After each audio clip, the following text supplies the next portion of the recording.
What kind of diplomacy, JD, you are speaking about? What do you mean? I'm talking about the kind of diplomacy that's going to end the destruction of your country. Yes, but if you are Mr. not President, strong... Mr. President, with respect, I think it's disrespectful for you to come into the Oval Office and try to litigate this in front of the American media. Right now, you guys are going around and forcing conscripts to the front lines because you have manpower problems. You should be thanking the President for trying to bring an end to this conflict. Have you ever been to Ukraine that you say what problems we have? I have been to. Come once. I've actually watched and seen the stories, and I know what happens is you bring them on a propaganda tour, Mr. President. Do you disagree that you've had problems bringing people into your military? We have problems. And do you think that it's respectful to come to the Oval Office of the United States of America and attack the administration that is trying to prevent the destruction of your country? A lot of questions. Let's start from the beginning. Sure. First of all, during the war, everybody has problems. Even you, but you have nice ocean and don't feel now, but you will feel it in the future. God bless. You don't know that. God bless. You don't God know bless. that. You will not have a war. Don't tell us what we're going to feel. We're trying to solve a problem. Don't tell us what we're going to feel. I'm not telling you. Because I'm you're in no answering on position this to question. dictate that. That's Remember exactly this. what I'm not You're in dictating. no position to dictate what we're going to feel. We're going to feel very good. You will feel influence. We're going to feel very good and very strong. You will feel influence. You're right now not in a very good position. You've allowed yourself to be in a very bad position, and he happens to be right about it. From the very beginning of the war. You're not in a good position. You don't have the the cards right now. With us, you start having not playing cards. cards. But right now, you don't. I'm Yeah, very you're playing serious, cards. Mr. President. You're I'm playing very cards. serious. You're I'm gambling the with the president lives of anymore. millions of people. You think- You're gambling with World War What do you- III. what do you You're think about? gambling What with do you World think War about? III. And You- what you're doing is very disrespectful to the country, this country. That's with back all to you. respect to your Far country. more than a lot of people said very they respect. should have. Have you said thank you once? A lot of Entire meeting? times. No, in this Even entire meeting, today. have you said thank Even you? today. You went to Pennsylvania and campaigned for the opposition in October. Offer some words of appreciation for What- the United what States are of you America speaking about? and the president who's trying to save your country. This is my video update on this Saturday afternoon, March the 1st, coming to you from Athens, Greece. Let's talk about Zelensky's meltdown. What else are we going to talk about today? Zelensky's White House meltdown. So it started off really bad. The entire meeting, from the minute Elensky arrived to the White House, got off to a very bad start. Actually, it got off to a bad start from even before Elensky's arrival to the White House. Because Elensky, he is pressing, continues to press for security guarantees. The White House, Trump, Treasury Secretary Bessent, Vance, Rubio, they've been saying for the past couple of days that Elensky is going to be traveling to the United States specifically to sign this minerals deal. There will be no more negotiations, no more talk. The deal's going to be signed, and I guess the plan is that negotiations would then begin. There was a way for, once Trump had the deal, for him to get Elensky and Putin to sit down and agree to some sort of a peace. That was the plan, pretty much. And Elensky, he has agreed to the minerals deal. By the way, this minerals deal, as we have said many times on the Duran, it's all his idea. This is all his idea, this minerals resources deal for money or weapons or security. Elensky came up with all of this. But he's been saying, yes, I'll sign it. Then he's been saying, no, I won't sign it, or I'll think about it. I want security guarantees. I want this. I want that before I sign it. Then he's changed his mind and said, okay, I'll sign it. Then he's come back and said, well, we really need security guarantees before I sign it. And then finally we came to the conclusion that, or we got to the point where Elensky had agreed to travel to the U.S.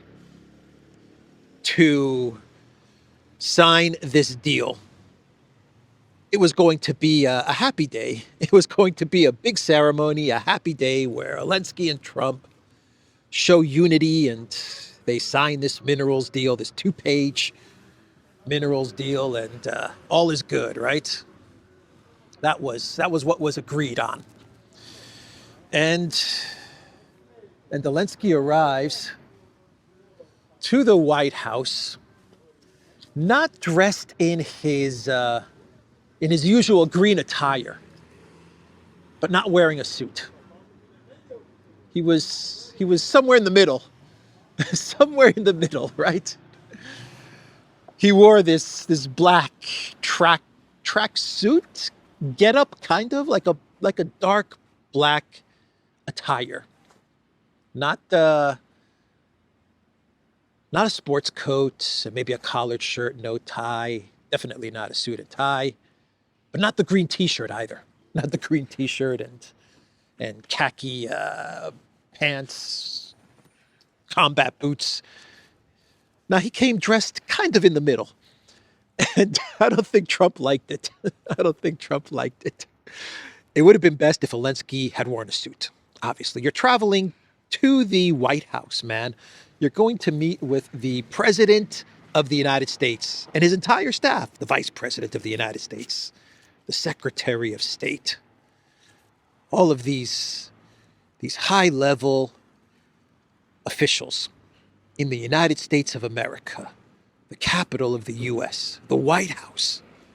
And you're going to sign this historic deal that will bring peace to your country. Allegedly, this is the plan. And you don't wear a suit. You don't wear a suit and tie. Oh, boy. And you don't wear that green getup either. I think that's what kind of pissed Trump off. You know what I mean? I bet you if he wore the green T-shirt, he would have been better off than to go for this in-between kind of look, you know? At least if he wore the green costume, Trump would have said, okay, he's wearing his typical green Castro, Che Guevara, whatever getup. Okay, I understand. But nah, he didn't wear that either. Oh my God! So Trump greeted him outside of the White House, and yeah, Trump said, "Hey, you got dressed up for the day." Yes, I did, Mr. President. I said I will not wear my green T-shirt for this event, but I will not wear a suit and tie either. Oh boy! So it started off really, really bad, and Zelensky, you know, he's upset. He's upset because he hasn't gotten something, right? Security guarantees is what he says. But that's just all BS.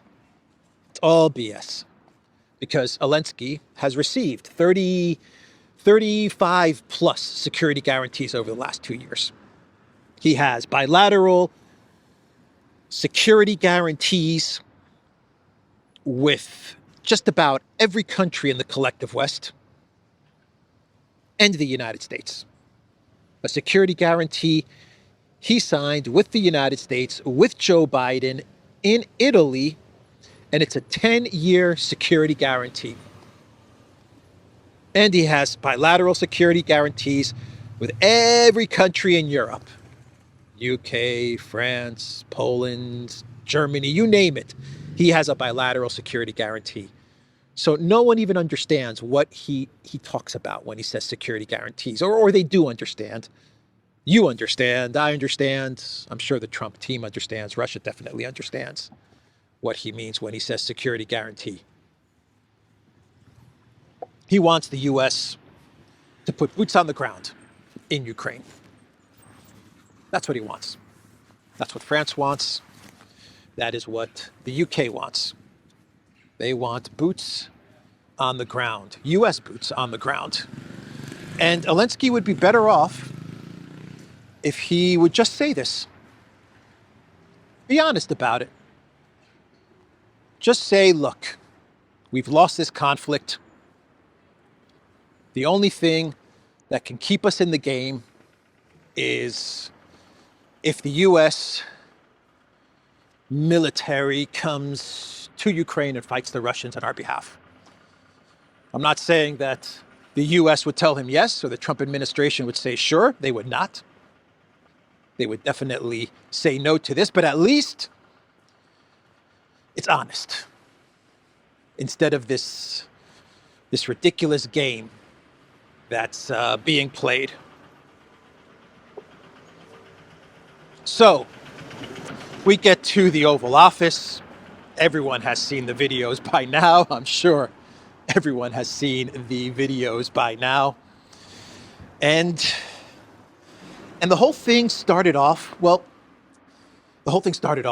really with Elensky's attitude, his body language. This is just my opinion, but his body language was that of a child that has asked for something, for a new toy or for more toys, and the parents have finally said no. A spoiled child who has gotten everything that he's wanted, and now he wants some more toys, but this time the parents are saying no. And his body language was that of a spoiled child. He was huffing and puffing and rolling his eyes, and he was fidgety and crossing his arms. He just wasn't showing respect. He wasn't being presidential or professional or adult-like. He was acting like a child. A child being told no for the first time. And it showed. It absolutely showed. And so, one sec, let me fix this.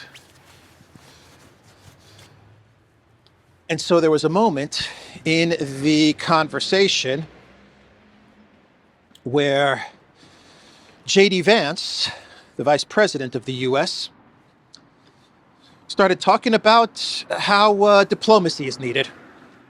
Let's not litigate this in front of the American people. Let's not go over Minsk I and Minsk II and all of that, because that's where Elensky wanted to take it. He started to tell the BS stories about how Russia was breaking ceasefires and stuff like that. And Vance was having none of it. Vance's response was, look, let's not go there. Actually, let's go this way. Let's not litigate this in front of the American people. We're here to help your country. Let's use diplomacy. And that word completely freaked out Elensky. He does not want to hear diplomacy. And so he looked at Vice President Vance, and his response to Vance was JD. He doesn't call him Mr. Vance, Mr. Vice President, Mr. Vice President Vance, Mr. Vice President JD. No, he says, JD, what kind of diplomacy are you talking about? Right? That was Zelensky's response. Basically telling Vice President Vance, I'm not going to do any diplomacy. What are you talking about, man? I'm not here for diplomacy. I want the U.S. to fight Russia. That's pretty much his message. And that was it, man. That was it. Everything started to fly from that moment on. Very disrespectful of the Vice President of the United States. He says, JD, what diplomacy are you talking about? And then Trump got into it, and Elensky really upset Trump. I'll tell you when he really upset Trump. When he made that veiled threat, and that's what it was. When he was talking about how the U.S. has an ocean, right? Ukraine is fighting in this conflict, and the U.S. is okay because they have an ocean. But conflict, basically he said, but conflict is going to come to the U.S., or you're going to understand what it's like to not have peace. He said something along those lines, and that really set Trump off. I mean, Trump was angry with that. Trump told him, who are you to tell us about peace or what's going to come to us or what's coming to us? And the whole thing just went off the freaking rails, man. Yeah, it was a veiled threat. That's how I read it. Yeah, you're separated by this ocean, but pretty soon problems are going to come to the United States. You'll see. And Trump didn't like that. Trump told him, who are you to tell us about anything? Don't lecture us. Don't tell us about peace. Don't tell us about conflict that could be coming. You're in no position to say that to us. And Trump laid into him, man. Trump told him, you have no cards. He said, you have no cards. We're trying to save your country. You have no cards. Vance, J.D. Vance told him, Vice President Vance said, you have no cards. No cards to play. We're trying to save your country. Diplomacy, man. That was J.D. Vance. That was the vice president's message. Diplomacy. Get to a ceasefire. If we can get it for you, take it. And Trump told him that as well. If we can get a ceasefire for you, take it. But Elensky doesn't want a ceasefire. If Elensky wanted peace, it's very simple. If he wanted peace, if he wanted to negotiate, the first step is for him to remove the ban on negotiating with Russia. He still has not removed that ban in negotiating with Putin. He comes up with all these wishy-washy excuses. Well, I don't need to remove the ban. Maybe I'll remove the ban on negotiating with Russia. Maybe I will not. I really don't need to. The law in place really doesn't say that I'm banned from negotiating with Putin. He comes up with all these different excuses. Just remove the thing. That's the easiest, most logical first step for him to take, but he doesn't do it. He does not do it. So Trump told him, you have no freaking cards. And Zelensky said, I don't play cards. With all respect, Mr. President, I don't play cards. I play Uno. I play dice. I play dominoes. I play piano. Oh boy, things went off the freaking rails, man. He lied about Kiev in 3 days. He threw that out there as well. I heard from Putin as well. Kiev in 3 days. My God. Kiev in 3 days. All right. Mark Milley, Kiev in 3 days. He lied about Ukraine being alone. That upset Trump and his entire team, Vance, Trump. They were all upset when he said, we're all alone. Trump's like, you're all alone? What are you talking about? We've given you... He's yelling at him. We've given you $350 billion. It's a lot more than $350 billion. Double or triple that. But anyway, yeah. Unbelievable that he sits there and says, we've been alone in this. Trump once again said that javelin line. Stop saying that javelin line, President Trump. Just drop it, man. Don't mention the javelins anymore. Just like the jabs. Just like you dropped the jabs, stop talking about the javelins, because it was not a wonder weapon. It was not a wonder weapon. The point that you want to get across if you're the president is you're not alone. You were not alone. Over the last 3 years, we've given you everything. Europe has been completely demilitarized. The U.S. stockpiles are running low. There's nothing more for us to give. We've given you everything and you still lost. It's that simple. We've given you everything with the exception of U.S. boots on the ground. You see, we've given you everything except U.S. military, 100,000, 200,000, whatever. U.S. soldiers in Ukraine is the only thing we have not given you. And we're not going to give you. But that's what Elensky wants. So that really angered Trump when he said, we've been alone in this. And it is a lie. It's absolutely a lie. And Trump called him out for it. Trump was asked about, where am I? Let's cross and head to, let's head to that park over there, I guess, right? We have an Everest over here. Not bad. Everest, 24 hours a day, good place to get your spinach pies and your coffee if you're in Athens. But yeah, Trump was asked about from a reporter. They tried to save Elensky. The journalists in the room, they tried their best to save the Green Goblin because it was a freaking train wreck. And so they asked Trump, well, if you agree with Putin on a deal, on a ceasefire, what makes you think that Putin won't break the ceasefire? And you know, Trump had one of his best answers I think he's ever given. Ever.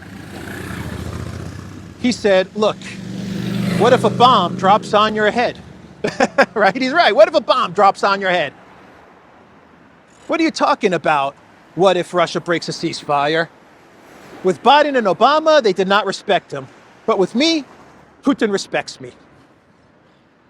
And when we had the whole Russiagate thing, they dragged me through the mud, but they also dragged Putin and Russia through the mud, and it wasn't cool. That was an awesome reply from Trump, acknowledging that Russiagate not only affected him, which it did. It was a witch hunt against him, a lie and a witch hunt against him, but Russiagate also went after Putin and Russia, and he said that Putin and Russia and the Russians, they did nothing wrong.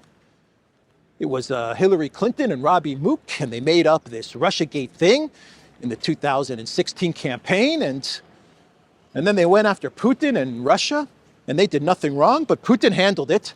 Putin handled Russiagate like a boss, man. With dignity and with diplomacy. He never let it get to him. And Trump acknowledged that. So that was a great response with Russiagate. Anyway, that was pretty much the meeting, if you want to call it a meeting, the train wreck.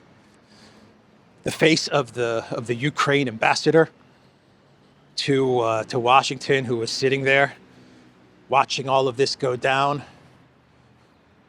Her expression, her body language was priceless, man. she was just shaking her head, covering her eyes. Oh my God, it's over. That's what she was saying. It is over. Yeah, it is over. CNN's Amanpour. She was giving her reaction. Christiane Amanpour, sophisticated journalist, international correspondent. And Dana Bash had Christiane Amanpour on and asked Christiane Amanpour, tell us your thoughts about everything that just happened. Christiane Amanpour. Well, Dana Bash, first off, let me start by saying, my name is Christiane Amanpour, international correspondent and sophisticated journalist. And what I saw, I've never seen in the history of covering events. This is Christiane Amanpour, sophisticated journalist and international correspondent. Yeah, Amanpour was shocked. CNN was shocked. Fox News reported that Elensky was escorted out of the White House. I won't say kicked out. Let's just say that Rubio and Waltz, according to Fox News, they told Elensky, you have to go. The reports are that Elensky wanted to stay because they had a lunch. They had a lunch set up. I'm just kidding. I don't know if he wanted to stay for the lunch, but the reports are that he wanted to stay. And it was Rubio and Waltz that said, nah, you better leave. Effectively kicked out of the White House. That's pretty much what went down there. Yeah. What a wild day. What a wild day. The lunch was given, from what I understand, the lunch was given to staffers and to the journalists That's who ended up eating the White House lunch. So you see, someone came out of this event with a free lunch, with a good lunch. I bet you the lunch was really good, very tasty. Someone always wins. Even when things go crazy, there's always a winner. This time around, it was the White House staff and the journalists. They probably got a very tasty lunch at the White House, courtesy of the Green Goblin, courtesy of the Green Goblin leaving, courtesy of the White House, but because the Green Goblin had to go. And so Elensky posted on X pretty much right after the meltdown. He posted a very snarky message on X, because one of the complaints that that Vance and Trump had with Zelensky, they called him out on this. They said, "Look, you're here in the White House and you don't even say thank you." And then Zelensky gave some pushback. He says, "I say thank you all the time. I say thank you. I say thank you yesterday. I say thank you a week ago. I say thank you." And they're like, no, you didn't say thank you today. Which he probably should have said if he didn't say it. I don't know, I'm not there. But if he didn't say thank you, the first thing you should say is, as the media is there, you should say, "I just want to say thank you to President Trump for hosting me and my staff at the White House. It's a great honor and a great privilege to be here. And I want to say thank you for your hospitality and for your support," right? Very simple statement that you can make. So my guess is that he didn't say that. And the vice president didn't like it. The president didn't like it. And they called him out on this. And the post that Elensky put up on X was a snarky post, which I interpreted as mocking the Trump administration. He posted on X, "Thank you, America. Thank you for your support. Thank you for this visit. Thank you, POTUS, Congress, and the American people. Ukraine needs just and lasting peace, and we are working exactly for that." So he throws in all these thank yous, right? Thank you, America. Thank you, Trump. Thank you for the visit. What else? Thank you for support. He doesn't even say thank you, Trump, in this post. So he throws in like 4 or 5 thank yous to mock the call out, the complaint, that the observation that Trump and Vance had with Zelensky, not saying thank you for being invited to the U.S. and to the White House. So even after the meeting, Zelensky doesn't post on X, "I'm sorry. I don't know what got into me. I apologize. First of all, I want to say thank you to the president and the vice president and his team for hosting me. I sincerely apologize for my attitude. You know, I would like to meet again and sign this deal. I'm very sincere about peace." He doesn't say that, right? He comes out mocking Trump and Vance with this post on X. Trump also posted his thoughts on Truth Social, and I think, give me 1 second, I think I have it bookmarked somewhere. If I don't have it bookmarked, I'm sure I can find it. Here we go. So Trump posted on X after the meeting. He said, "A statement from President Donald J. Trump." This is on his Truth Social. "We had a very meaningful meeting in the White House today. Much was learned that can never be understood without conversation under such fire and pressure. It's amazing what comes out through emotion. And I have determined that President Elensky is not ready for peace if America is involved. Is not ready for peace if America is involved, because he feels our involvement gives him a big advantage in negotiations. I don't want advantage. I want peace. He disrespected the United States of America in its cherished Oval Office. He can come back when he is ready for peace." Wow. Yeah, that's not good if you're Elensky and Ukraine. That is not a good post to read if you are Zelensky and Ukraine. So he went on to Bret Baier later that evening.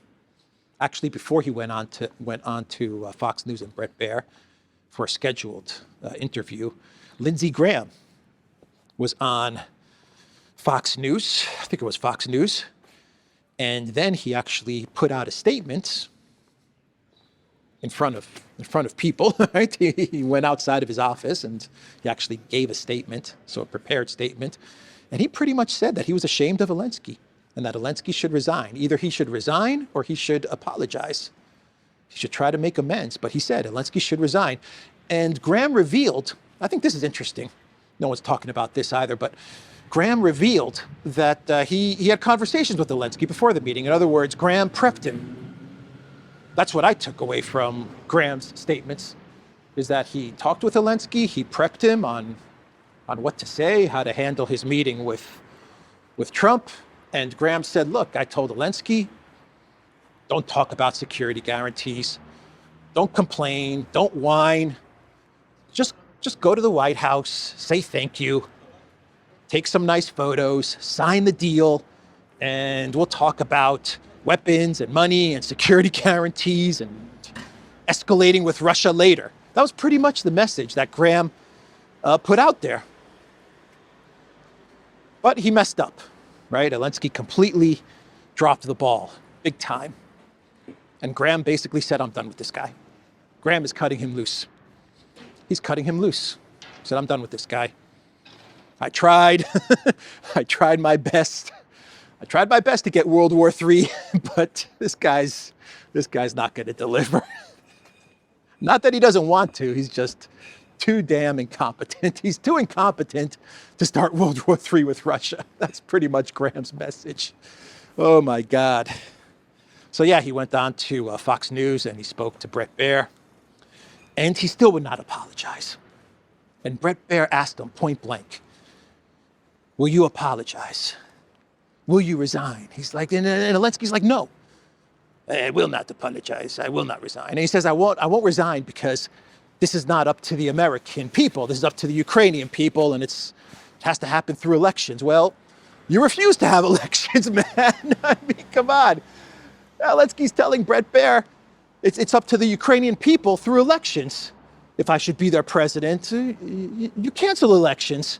You won't hold elections.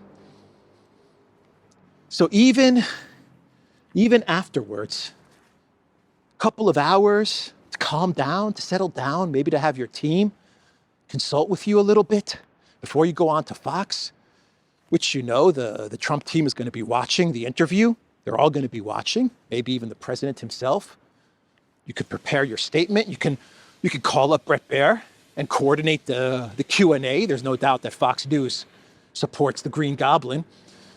Coordinate your questions, your answers. Get everything scripted and issue an apology. He didn't do it. And Bret Baier gave him the opportunity, and he refused. So, yeah, that was the interview with Fox. He's not going to resign. He's not going to apologize. That's just not in Zelensky's style. It's not his style to do it. Even though there are people now in parliament in Ukraine who are now saying Zelensky must go. Zelensky must go. Yeah, they won't be able to remove Zelensky either, or at least it won't be easy. So that's where we are. That is where we are.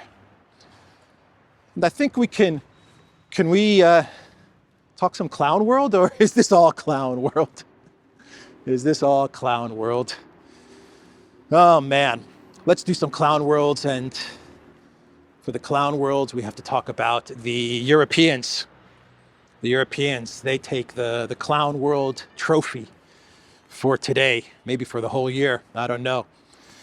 Maybe this whole incident is Clown World of the Year.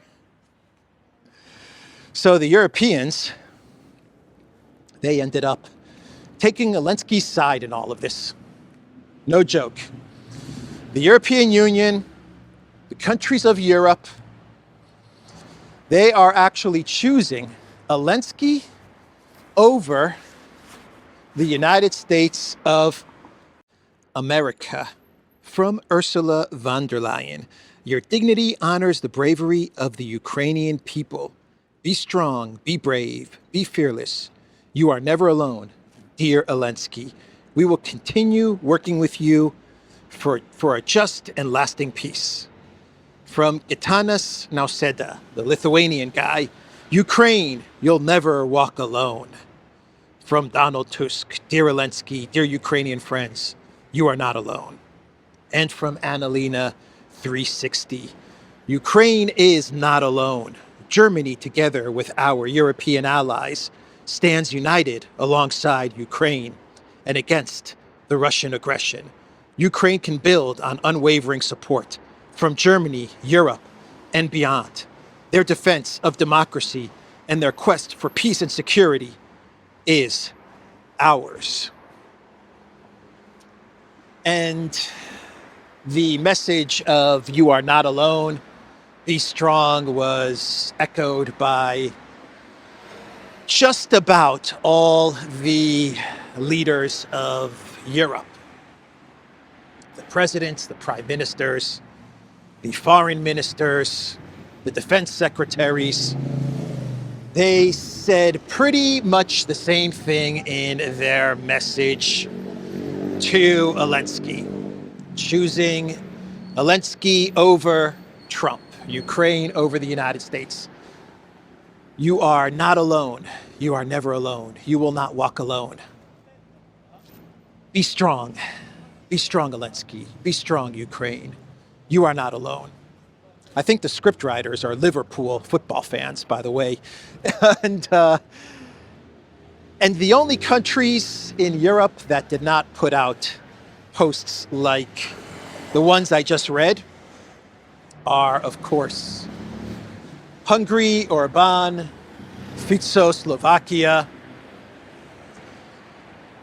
That's it. The rest of Europe, they are choosing Zelensky and Ukraine over the United States of America. Unbelievable. Unbelievable. So if you're the Trump administration, what do? Realizing that Europe stands with Ukraine and not with the United States, you don't do anything. You don't do anything. No need to argue. You want Ukraine, Europe, UK? Take it. It's that simple. You don't need to do anything. You don't need to argue with the Europeans. You don't need to argue with 008 Stormer. You don't need any more meetings or White House visits. You don't need any of that stuff. You guys want to take over Project Ukraine? No problem. But don't come crying to us if something happens. That's what you say. Don't bother us about it. Don't ask us for money. Don't ask us for weapons. Don't ask us for support.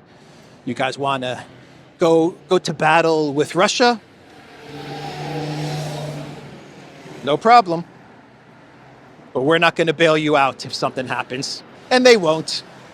They will not do anything to get into a wider war with Russia. Once they know that the US will not come and bail them out, the Europeans are all talk.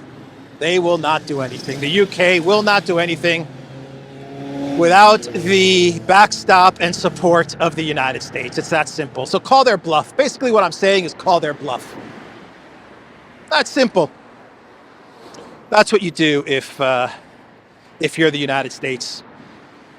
And Elensky, this is a good clown world. This is an amazing clown world. Elensky went on an X post tirade. I mean, he went crazy on X as the European leaders were putting out this very scripted, very coordinated message.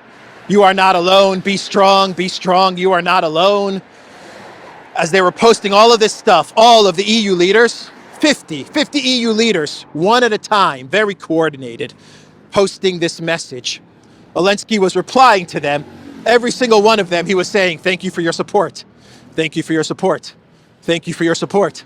Thank you for your support. Thank you for your support. Oh my God.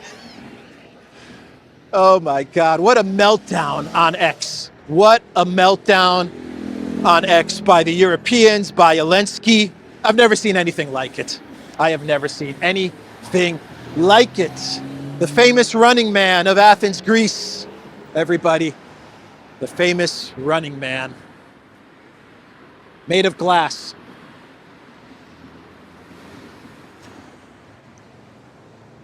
So one final clown world, we'll wrap it up. A momentous, historic day yesterday. What will happen to Elensky? Who knows? Who knows what will happen? He will not resign. He will not call elections. He's defiant. We'll see. We will see. What will the Trump administration do? There are rumors, there are reports which claim that Trump is now looking at cutting off weapons, cutting off money, rumors about Starlink again. Maybe that's going to get cut off. Maybe the audit of Project Ukraine will get pushed up to top priority in Doge's list of things to do. That's possible as well. These are all just rumors and reports. Maybe Trump doesn't do anything. Maybe he just forgets about Project Ukraine now once and for all. Just forgets about it. Just stops everything and just walks away. He doesn't talk about it anymore and leaves it alone, right? Why deal with it? Why waste your time on it anymore? We'll see. And Zelensky, well, obviously, if there's going to be a peace, a diplomatic, negotiated peace, not a military capitulation, but if there's going to be a negotiation, obviously it's not going to come from an Elensky regime. So one more clown world, courtesy of the foreign minister of the European Union, the one-time leader of Estonia, Kallas. She has declared that the United States is no longer the leader of the free world. That's right. Kallas has fired the United States as leader of the collective West and leader of the free world. You've been fired, America, according to Kallas. And Kallas said in a statement that there needs to be a new leader of the free world, of the collective West. So who's it going to be, everybody? Kallas has declared that the U.S. is no longer a leader of the free world and it's time for a new leader of the collective West. Who is it? Who do you vote for? Trudeau? Maybe Trudeau can be the leader of the free world, of the collective West. He's going to be looking for a job soon. Maybe Macron. Perhaps Annalena. Maybe Annalena can be the leader of the free world.